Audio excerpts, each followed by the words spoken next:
El 11 de septiembre de 1973 fue un día que marcó la historia de Chile.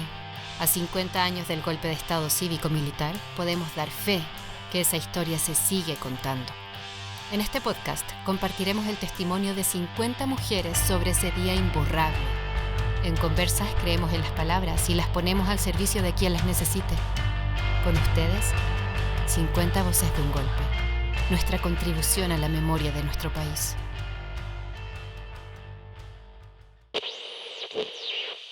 Malucha Pinto Solari, tengo 68 años y para el golpe tenía 17.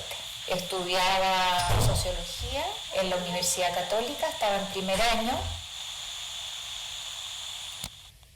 El día del golpe estaba en mi casa, había llegado muy tarde la noche anterior, habíamos estado justamente con un grupo grande de compañeros de la universidad en lo que fue en ese entonces el Cordón Cerrillos. Y habíamos estado con, obreros viendo qué íbamos a hacer o cómo íbamos a enfrentar el golpe, un golpe de Estado, que uno no tenía idea, porque en ese momento mucha gente hablaba del golpe de Estado, que venía, que no venía, que se iba a ver, que se no iba a ver, y se construían muchas cosas alrededor de esa posibilidad, pero mi sensación es que nadie sabía de verdad lo que era un golpe de Estado y sus consecuencias. Entonces se armaban construcciones muy ilusorias en el fondo respecto a qué se iba a hacer y qué no se iba a hacer.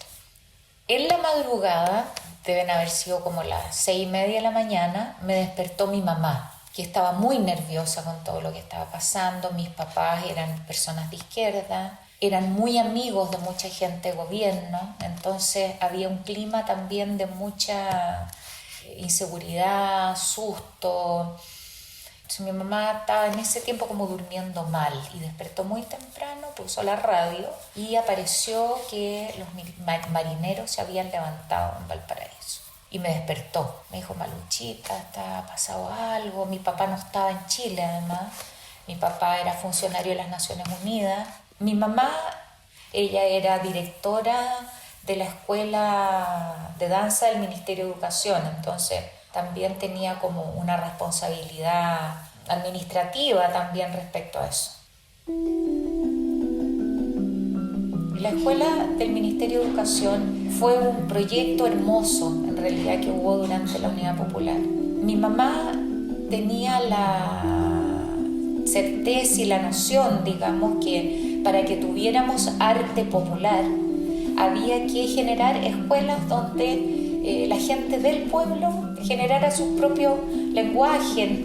Ella no creía en esto de llevar el ballet a la población o llevar el teatro a la población, que eso seguía siendo muy asistencialista de algún modo y de algún modo, no sé, no era el camino finalmente, no era esa la idea, que la idea era justamente entregar herramientas a la gente para que creara sus propios contenidos.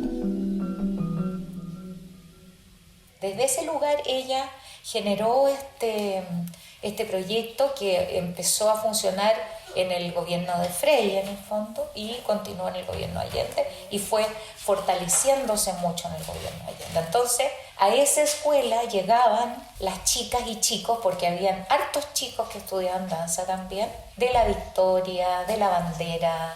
Entonces, empieza toda esta situación, empieza a sonar el teléfono en mi casa y mi mamá entonces decide ir a la escuela, justamente. Y me pidió que la acompañara. Teníamos una renoleta, me acuerdo, y partimos. Y fue terrible porque para ir la escuela quedaba en Terranova, cerca de la calle Salvador, y en el camino, digamos, estaba realmente todo muy, ya estaban, digamos, avanzando hacia la Moneda, había tiroteo, había muertos en las veredas, mi mamá se desmayaba cada vez que veía algo así terrible, se asustaba, yo no manejaba en ese tiempo, entonces fue muy caótica y muy larga la llegada. No había nadie, solamente Rodolfo Reyes, que era un maestro mexicano, también mirista en ese tiempo, entonces él estaba como sacando cosas, entró, salió, se fue. Y mi mamá, tengo este recuerdo como súper fuerte porque ella recorrió todo este espacio, la sala, y imaginando yo creo también lo que venía, ¿no? Como yo la acompañé, guardó cosas, sacó cosas, digamos, como afiche, libros, no sé, los echó a la renoleta y cerró con llave la puerta. Y yo tengo ese recuerdo además porque no nos imaginábamos que esa era la última vez que se iba a abrir esa escuela para la gente del pueblo de Chile.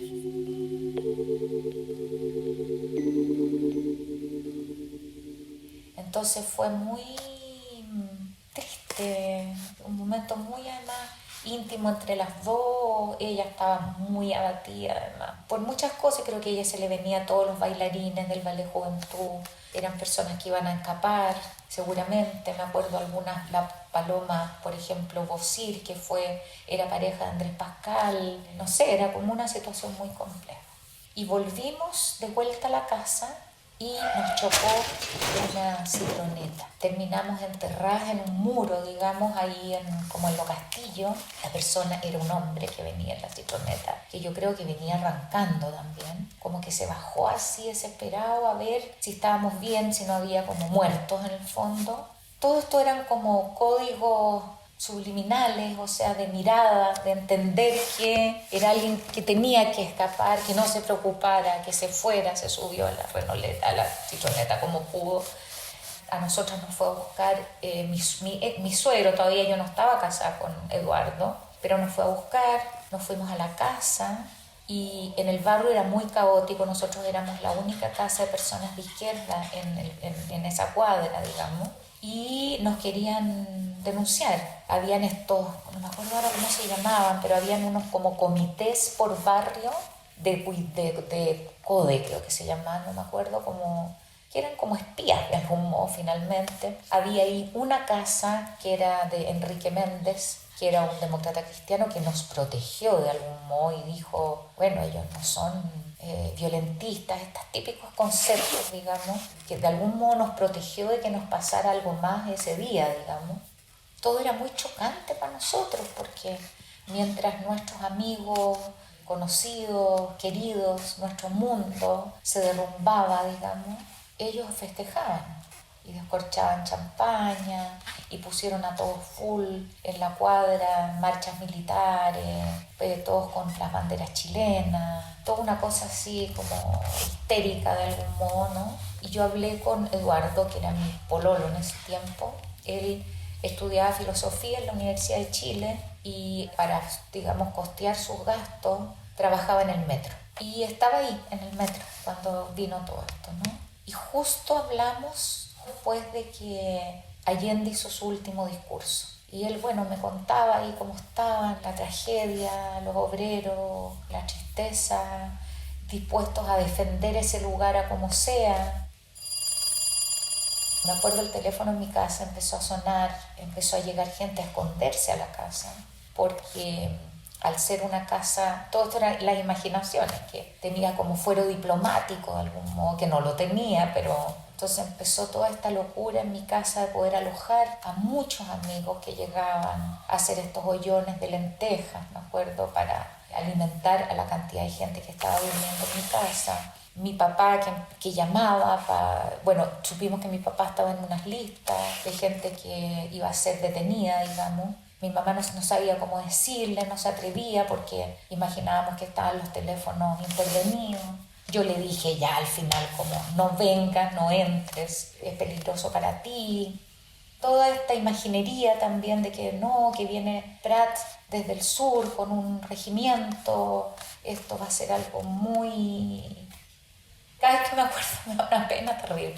Todos, claro, imaginábamos que esto iba a ser algo que iba a terminar muy rápidamente, que no, por supuesto, no terminó rápidamente, duró 17 años y eran todas las noticias horribles, además de amigos que habían tomado preso o que los habían matado ese mismo día.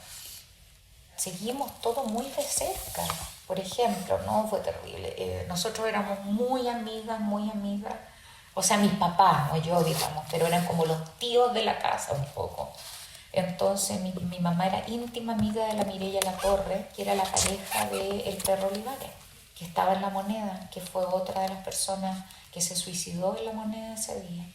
Estábamos en permanente vínculo también con lo que estaba pasando en La Moneda. O sea, era el marido de mi tía en el fondo, el tío que iba mucho. Mi casa era una casa donde llegaba toda la gente que después fue detenida. Entonces era muy triste cómo contener a la tía Mireya le decíamos nosotros. Luego la muerte de Allende, y fue rápidamente se supo.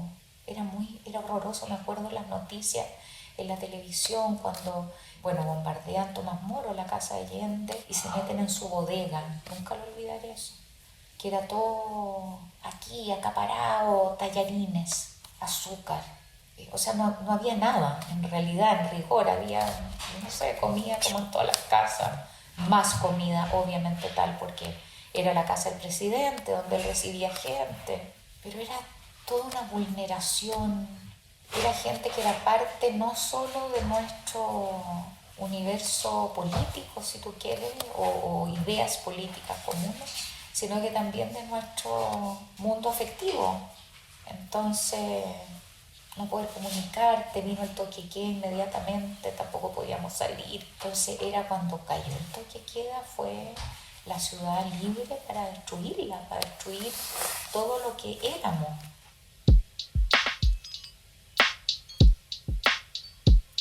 Toda la gente con la que yo había trabajado por dos lados, un poco por un lado por la militancia y por otro lado por la escuela, porque íbamos a hacer mucho trabajo voluntario, íbamos a hacer trabajo en los cordones, en los campos que estaban con la reforma agraria.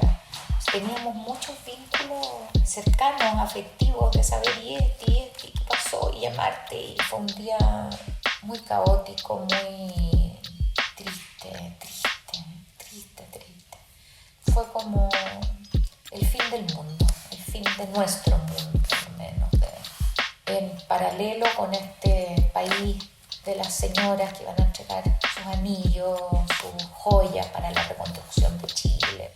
Y la persecución, la censura, los convoyes, dos primos míos que son detenidos desaparecidos.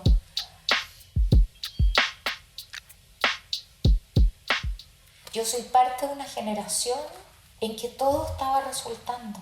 Vietnam, se habían ido los gringos, la revolución cubana, la revolución de las flores. Fue como un momento de la humanidad donde todas las fuerzas progresistas estaban triunfando en el fondo. Entonces, para mi generación, todo iba hacia la luz, hacia la belleza, hacia la igualdad, en fin. Entonces, y de ahí en adelante vino como una seguidilla de golpes de Estado en toda Latinoamérica. Entonces, fue un tiempo muy, muy triste, muy duro, pero también, al revés de muy solidario, de grandes gestos heroicos, de gente que estaba dispuesta a dar la vida porque se acabara esa dictadura, de mucho jugarse por los cambios en el fondo, y mucha cercanía, mucha amistad, era una mezcla entre el horror, la muerte y los hijos que empezaron a nacer. Tuvimos guaguitas como jóvenes todas, y mucho darse por entero a los otros.